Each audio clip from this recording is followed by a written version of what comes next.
Hello, thank you for joining me. This is a new workshop to learn how to make a very quick newspaper plant pot.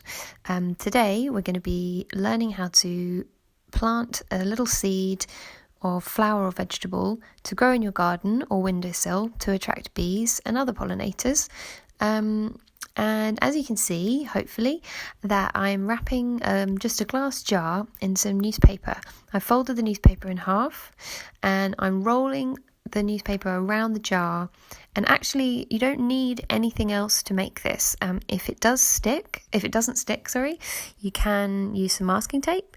But hopefully, you'll be able to just scrunch the bottom of the newspaper when you've taken the glass jar out. And sort of scrunch up the newspaper and make it into a little newspaper pot. I've folded the top around as well, which helps it stick. And what you'll find is that when you fill this with compost or soil, which is what we're going to do in a minute, the pot will hold its shape. So don't worry too much if it's a little uneven or a bit messy or scrunchy. That's the whole beauty of a pot like this, is that it's just going to be something to hold our seedlings in, which are going to be very baby, and we're just going to pop them in the soil, which we're going to put in these pots later on.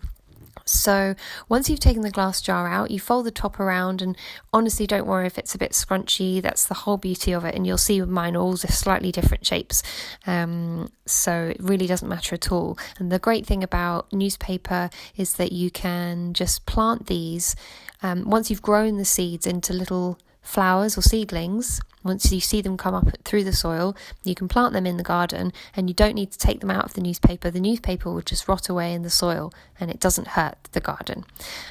So it's a really quick and easy way of making something to hold your seedlings in. So I've made one here, and I'm going to make 5 more.